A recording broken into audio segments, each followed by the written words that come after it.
trop haute là. Autrement, trop haute. On va mettre ma cravate, on fait une chemise, on regarde un petit peu de la langue, on fait un cravate, c'est ça.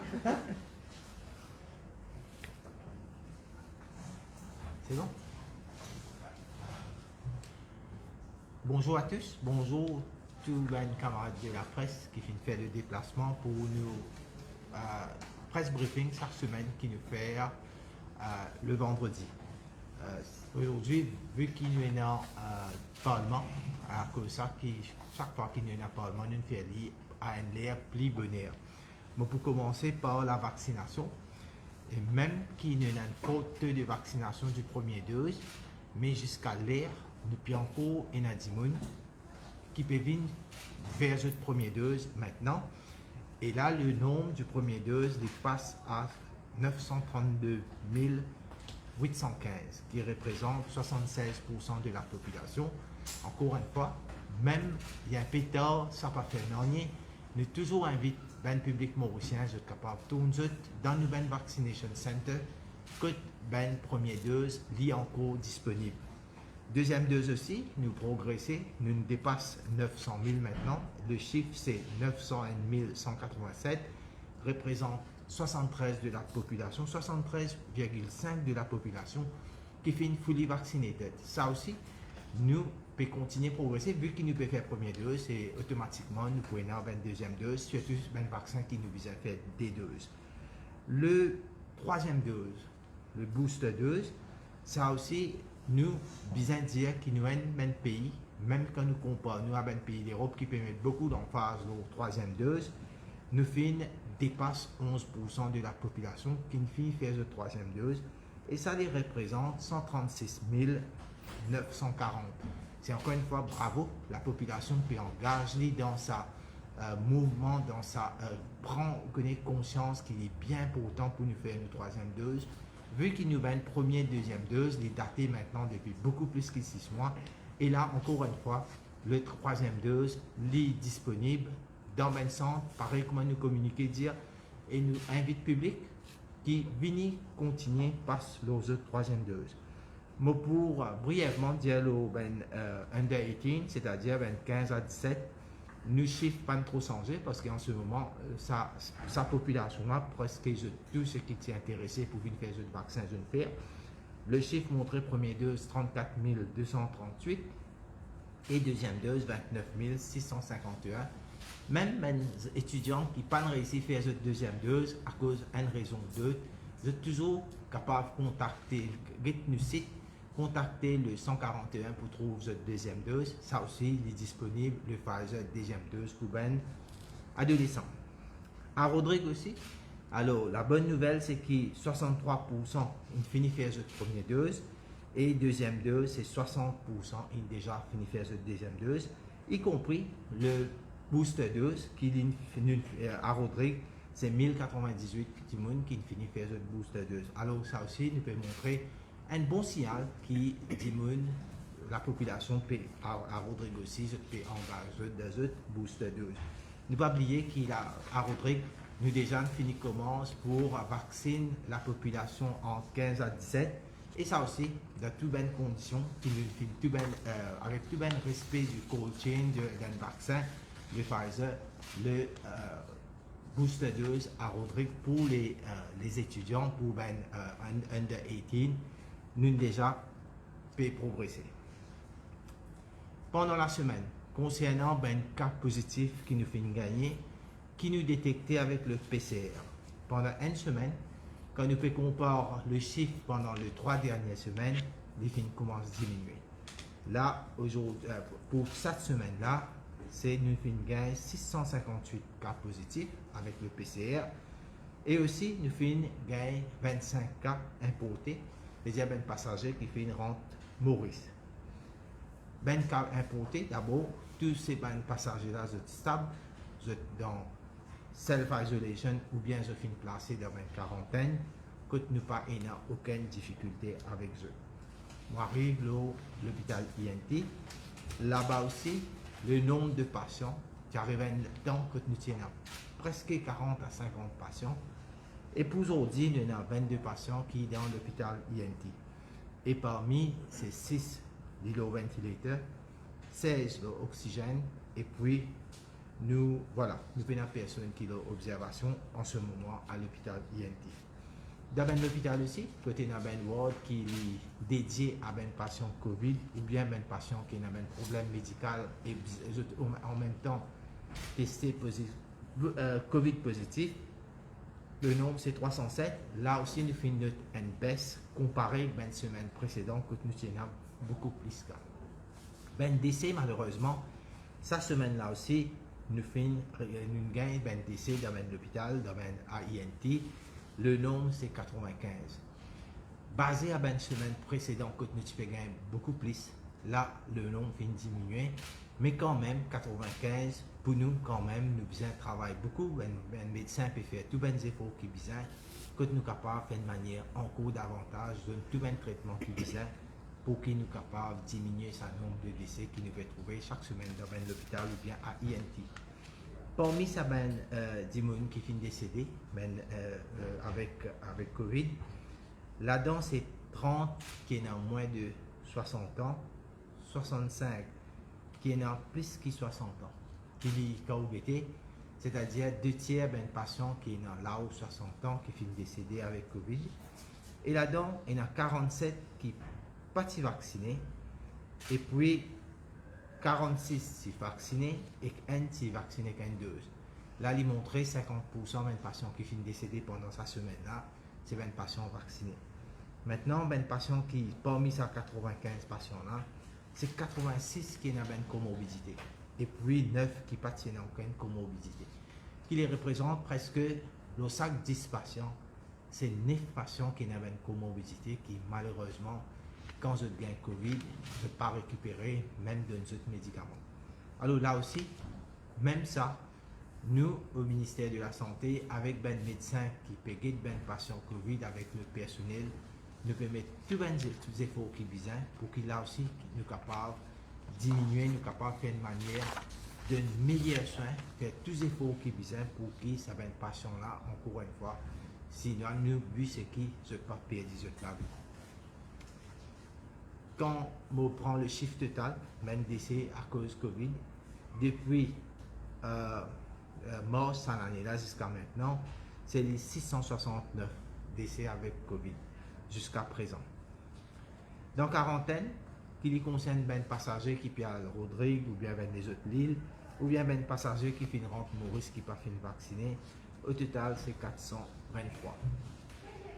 Un mot pour le médicament Molnupiravir. Comme nous avons annoncé la semaine dernière, nous venons recevoir 1 million de doses de ce médicament. Docteur Rissol, tu as donné beaucoup de renseignements à qui ça nous prescrire ce médicament-là, qui manière médicament-là les prescrire et comment il est disponible dans nos différents centres de traitement. Il est disponible, bien sûr, et puis là, nous avons un autre médicament qui nous pourra recevoir bientôt, c'est le médicament Ronaprep. Encore une fois, docteur Rissol, pour donner l'information qui est bizarre. Il est aussi important, nous donne le test sequencing qui nous fait le variant Omicron. Bon, d'abord, laisse-moi donner un petit aperçu de ce que l'OMS fait dire. Un rapport préliminaire, jusqu'à là, il paraît que le variant Omicron, pour en au-dessus, mais il pour dépasser le variant Delta parce qu'il est propagé beaucoup plus vite. Et quand il est propagé beaucoup plus vite, veut dire plus beaucoup d'immunes pour gagner Omicron au lieu de Delta. En même temps, l'OMS aussi fait dire que le variant Omicron, le vaccin il continue à agir contre ça. C'est une immune qui fait faire vaccin, il y a une protection qui est bizarre pour que même quand il gagne Omicron, le vaccin les protège. L'OMS aussi fait dire que d'après ce qu'ils ont noté jusqu'à présent, d'après ce symptôme qui quand une immune qui souffre à Omicron, les moins graves comparé à le variant Delta. Mais bien sûr, c'est une étude préliminaire, il reste encore un peu de temps pour nous connaître qui peut arriver dans l'avenir. Omicron à Maurice, comment je te connais? Le 26 novembre, quand l'OMS tire la sonnette d'alarme, il dit qu'il y a un variant Omicron, et ça c'est un variant of concern, il dit qu'il propageait beaucoup plus vite, et puis il monde capable malade avec sa variant. Le 27, le gouvernement prend une décision que tout passager qui vient depuis l'Afrique du Sud ou bien un pays que nous fin découvrir variant, surtout un pays par exemple Zimbabwe, un pays dans l'Afrique, nous fin mettre tout les gens qui ne passent pas par ce pays là, nous fin mettre pour ben passagers pour aller en quarantaine. Là-dedans, tiens des cas positifs. Si je vous rappelle bien, c'était un samedi que tu as un vol, tu venais, tu mets tout en quarantaine. Et là-dedans, parmi les tiennants, ce qu'on appelle ça H-gene failure. Qui ça veut dire? Qu'un nous fait le test PCR, nous connaissons pas oui non COVID-19 ou pas. Et puis l'autre, nous faire un test sequencing. Docteur Sonoussi avec nous, il pour de nouveaux détails. Comment la semaine dernière, il a déjà expliqué qui veut dire ça H-gene failure. Tiena dans sa des passagers qui tirent nos cerveaux là, le 30 tiena un H-gene failure. Aussi, le 30 novembre, l'hôpital Welkin, lui aussi, il informe nous qu'il fait un du monde qui vient faire test, et lui aussi, il a un H-gene failure. Alors, ça fait deux cas que nous avons des cas H-gene failure. C'est un habitant, sa deuxième cas, c'est qui est à l'hôpital Welkin là. C'est un habitant qui habite Tamarin, et il est en contact avec ce conjoint qui retourne depuis l'Afrique du Sud les 18 novembre. Alors 18 novembre, ce conjoint retourne depuis l'Afrique du Sud, et puis ça passe, ça dit mon là fait test à l'hôpital Welkin quand il est testé positif avec PCR, et puis il est aussi dans sa test qu'il appelle H-gene failure. Nous filmons tout ça. L'autre, il est déjà dans la quarantaine. Et puis, ça là aussi, quand une fois Welkin fait nous apprendre ça, lui aussi, il est final d'un centre de quarantaine, un centre de traitement, que il est isolé, il n'est pas en contact avec les autres. Et en même temps, le ministère fait le contact tracing pour que tout le monde qui est en contact avec lui, y compris le conjoint. Nous envoyons un résultat pour sequencing que laboratoire à l'hôpital Candeus, là-bas, nous Central Health Lab. Et hier l'après-midi, nous faisons un résultat et qu'ils ont dit, nous informe le Conseil des ministres. Ça veut l'Afrique du Sud là, que nous faisons un 10 passagers qui étaient testés positifs. Et là, c'est confirmé, il y a un Omicron variant. Et l'autre passager qui était testé positif, c'est un variant Delta. Et l'habitant de Tamarin, lui aussi, ce sequencing, ce résultat fin venir, et lui aussi, il est positif à Omicron. Ça décale. PCR positif, c'est-à-dire nous faisons ce sequencing, je viens positif à Omicron. Tous les deux, je suis dans un centre de traitement. Et là, vu qu'il est dans un vol, tout ce ben contact tracing qui tient là pour faire, nous faire. Et puis, l'autre, habitant de Tamarin, lui aussi, nous fait ce contact tracing. Tous les deux patients, pendant qu'ils nous font suivre les outils asymptomatiques, à aucun moment, je n'ai pas besoin aucun l'aide médicale. Je deviendrai sur la surveillance. Et puis, hier, nous faisons PCR. Hier, j'ai aussi fini de tester négatif. Et tous les deux, déjà fini retour comme ça.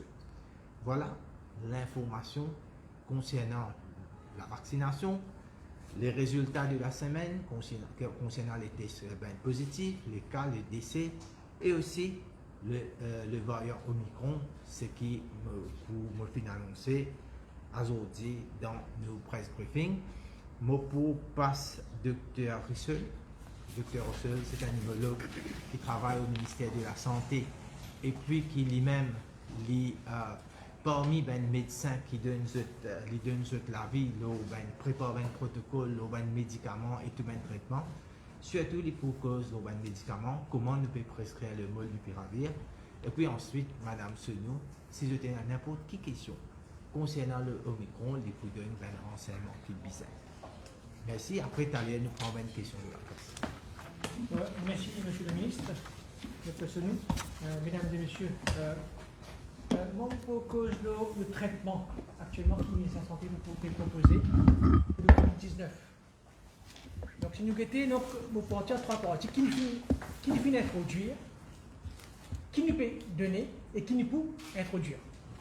Donc, si nous regardons un petit peu en arrière, donc nous finissons d'introduire de l'examéthasone depuis pratiquement plus d'un an et demi. Et pratiquement, donc, on a un protocole qui est bien établi pour l'examéthasone. Nous faisons introduire le remdesivir, c'est un antiviral qui a la guerre contre le virus qui empêche la réplication. Donc, nous l'avons pratiquement dans tous les hôpitaux. Et il y a available au niveau régional et au niveau INT. Nous faisons introduire le tocilizumab.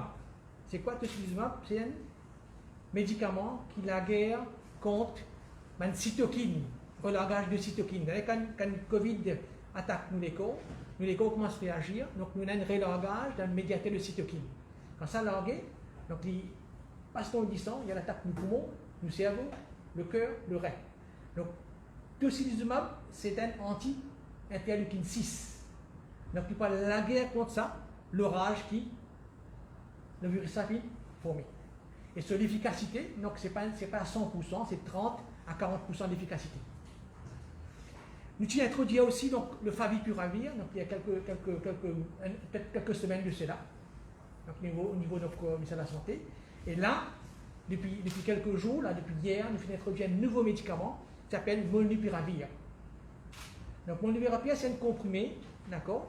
C'est le laboratoire Merck qui m'a mis au point, d'accord? Et l'étude phase 3 peut encore faire, et l'étude du phase 3 est tellement positive qu'ils ont gagné autorisation pour mettre sur le marché. Donc nous sommes un des premiers pays, donc le cas dire, qui nous a fait introduire depuis hier. Et le molnupiravir, c'est un comprimé qui nous donne par la bouche à prendre pendant ou après le repas, peu importe, et qui nous prend pendant 5 jours. Comment le molnupiravir travaille? C'est un comprimé qui brouille un petit peu le virus. D'accord? Le virus, donc un virus qui contient multiplié. Donc il introduit un petit peu le défaut de ce code génétique. Donc, quand il y a tout ce défaut de ce code génétique de virus-là, il empêche ça de virus multiplier. Donc il y a plus de réplication. Donc molnupiravir, sur l'effet dans l'étude qui publiée, on appelle ça une MOVE-2 study, il montrait à peu près donc, 30% réduire la mortalité et réduire l'hospitalisation. Donc il finit introduit depuis hier. Donc il est disponible en milieu hospitalier, au niveau flux clinique, au niveau médiclinique et également au niveau Area Health Centers. Il finit à peu près 1,2 million comprimés, c'est-à-dire pour 25 000 patients. Okay? Donc il peut y avoir trop beaucoup de contre-indications, seulement contre les madames qui sont enceintes et puis donc lactation. Il est bien toléré, il peut l'effet grand majeur au niveau du rein, du foie, et il est facile à prendre. D'accord? Et le molnupiravir, c'est un médicament qui peut-être qu'il change un petit peu la donne au niveau du traitement de Covid-19. Et dans le futur également, nous finissons déjà notre travail pour un nouveau médicament qu'on appelle Ronapreve. Donc Ronapreve, c'est un antimonocléno. Donc si vous prenez un virus de SARS-2, il y a un spike là-dedans. Et qui fait Ronapreve, il bloque ce spike là pour empêcher de rentrer dans les cellules humaines. Donc déjà, nous ne pas de commande de 3000 pour 3000 patients de Ronapreve qui nous peut être expect en fin d'année au début janvier. Donc nous avons tout un panoplie de traitements, donc remdesivir, tocilizumab, dexaméthasone, favipiravir, et là nous introduisons molnupiravir et que nous pouvons venir avec Ronapreve. Donc c'est le traitement que nous proposons à un patient qui est positif à la Covid-19. Et bien entendu, donc, la vaccination, je pense, c'est primordial. Et comme M. le ministre me dit, quand nous étions là, un patient qui y a un T, donc le patient qui nous gagne un jour. Donc, il y a même l'hôpital Candos, parce qu'il y a un patient dans la salle. Et le patient qui est dans la salle, qui est dans ICU à Candos, il y a 3 malades d'abord qui sont dans ICU, là-dedans, 2 pas vaccinés. Donc, pour insister encore, le traitement est là, mais donc, je pense que le primordial, c'est la vaccination. Donc, ça veut dire qu'il y a 3 volets qui nous laissent jouer. Le traitement, déjà, il est là. La vaccination. Le ministère peut dire tous les jours, peut répéter, puis aller même. Donc, vous pensez, donc, il y a un temps qui peut-être comprend que la vaccination, c'est un outil très important. Et après, le troisième volet, c'est le public. Hein. Si le public pas comprend que la maladie, c'est une maladie mortelle, c'est pas prendre précaution, n'est pas faire social distancing, mais là, finalement, donc, vous retournez en rond. Donc, tout est là, d'accord? Toute une parabole, le traitement est là, la vaccination est là.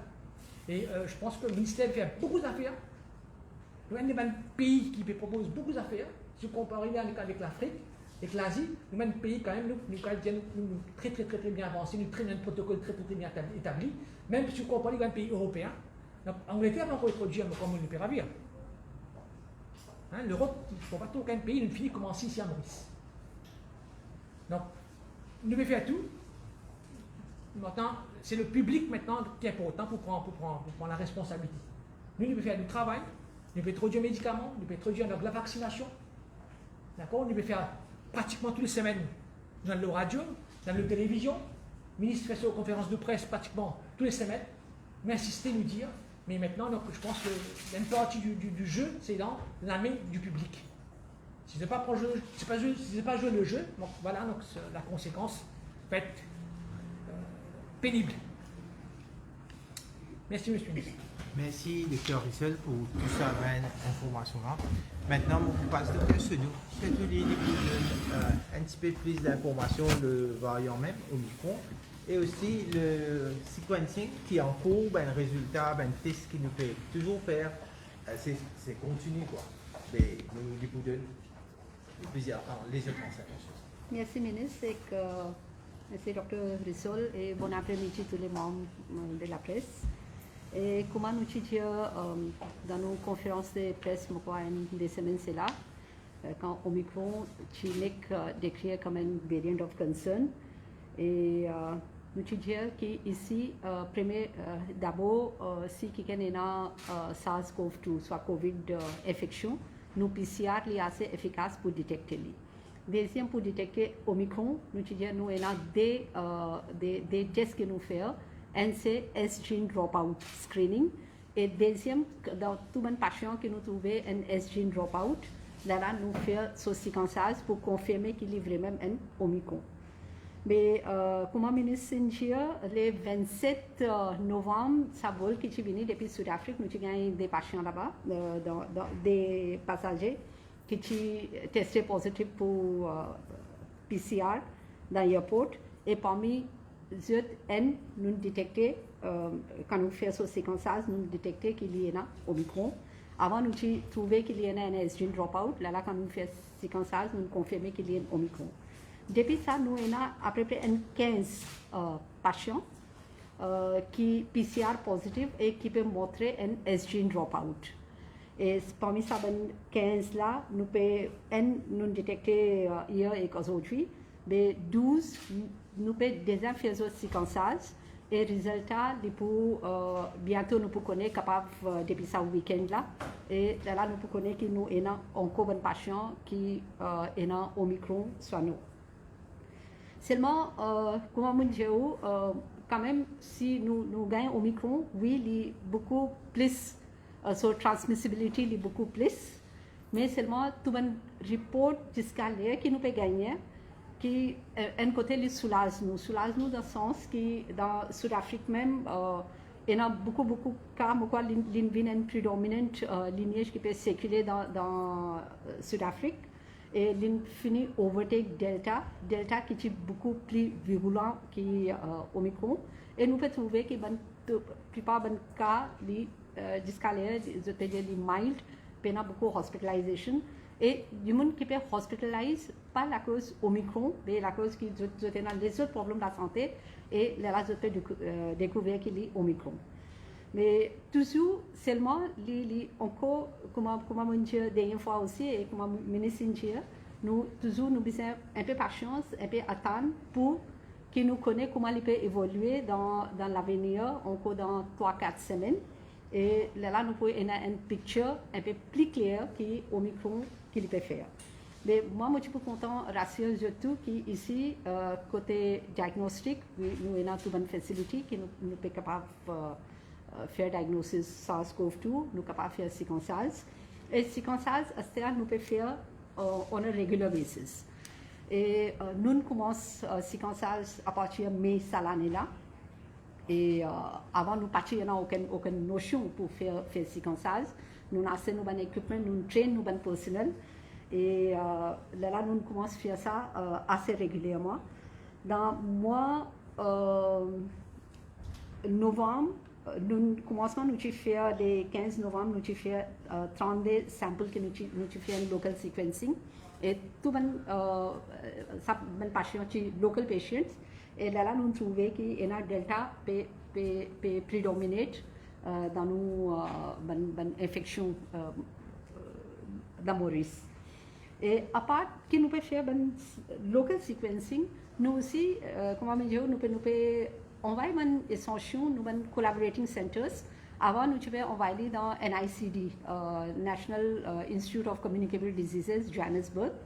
Et là, nous avons un autre partenaire qui est CRISP depuis KwaZulu-Natal Université. Et nous pouvons envoyer 100 échantillons tous les 2 semaines dans ces instituts-là. Le dernier shipment que nous faisons à NICD, c'est le 18 novembre. Et le 7 décembre, fait que nous faisons un autre shipment dans CRISP et nous pouvons attendre le résultat bientôt dans sa séquençage-là aussi.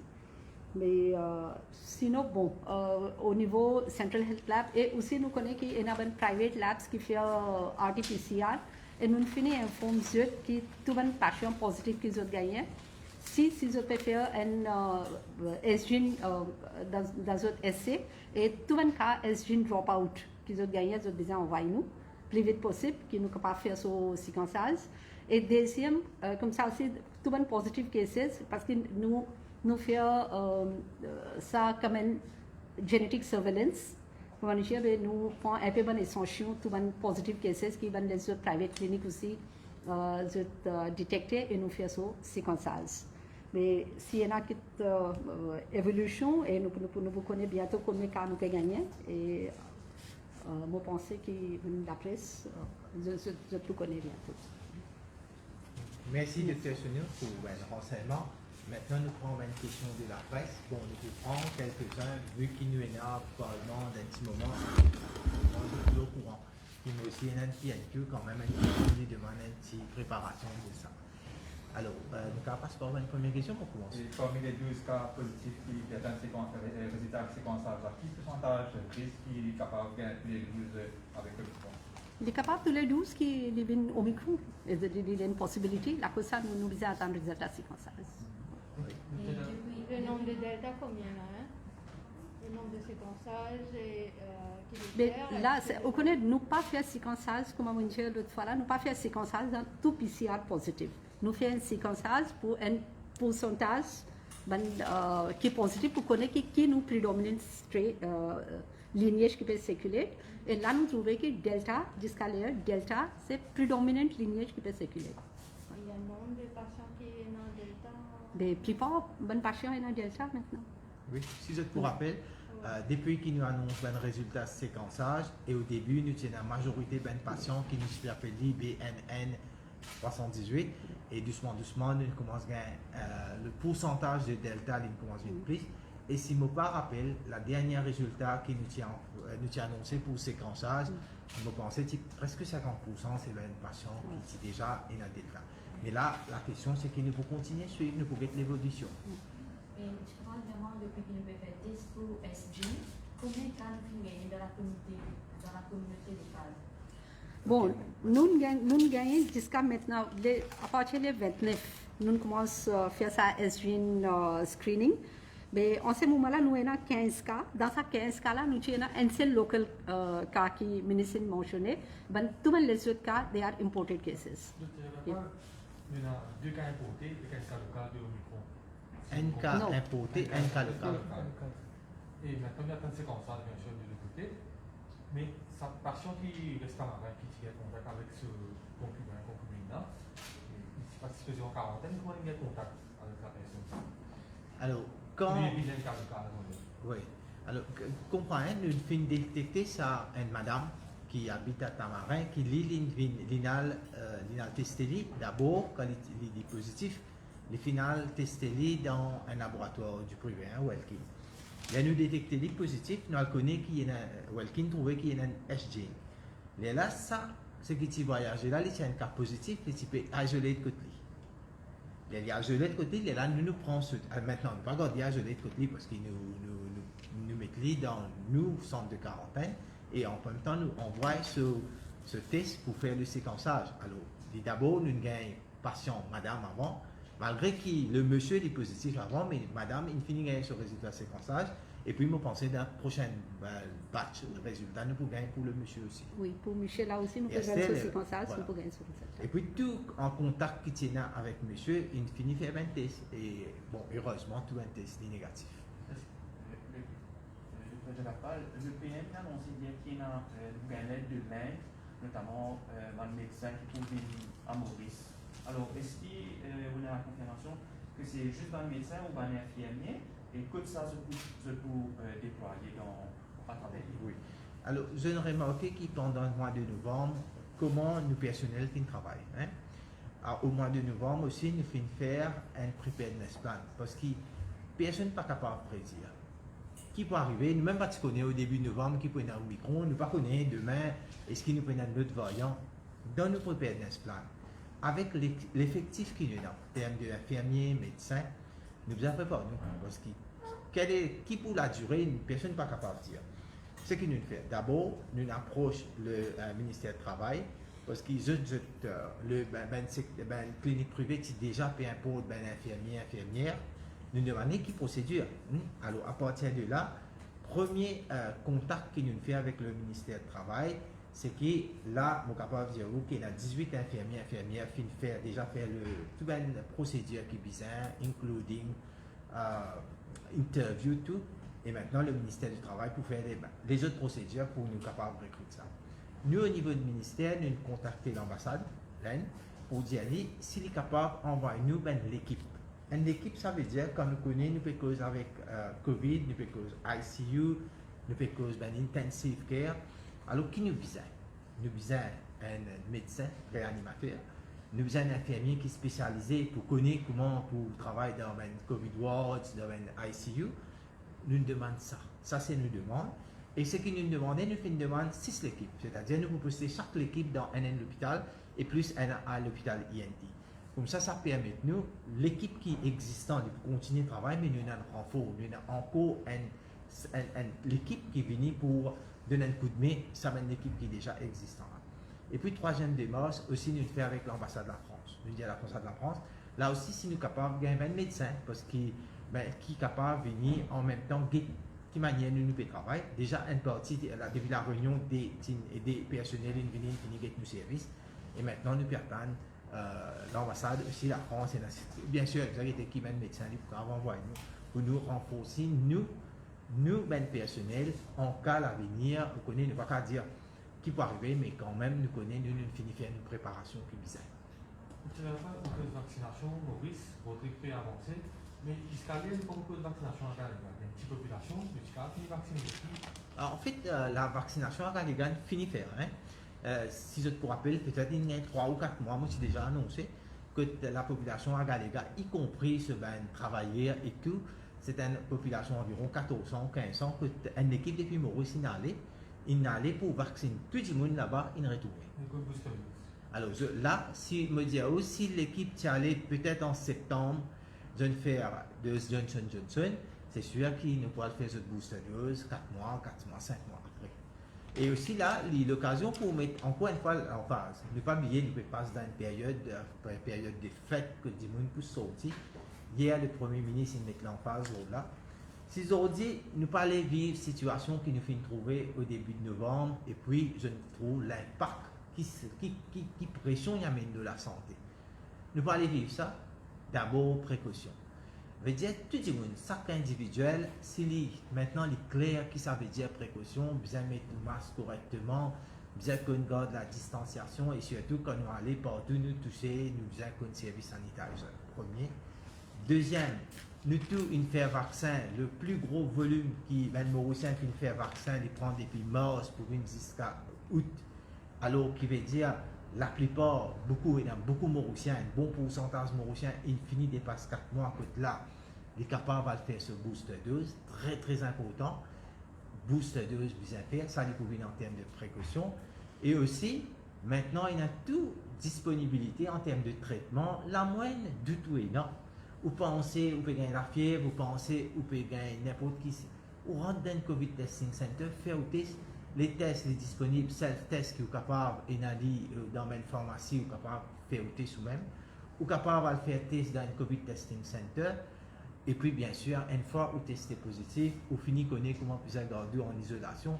Et donc, normalement, les médicaments et à mesure nous pouvons, et dans les médicaments, nous pouvons continuer à mettre à disposition tout le public. Avec ça, je dis merci beaucoup. Nous vous rejoignons la semaine prochaine pour une autre presse briefing. Parlez,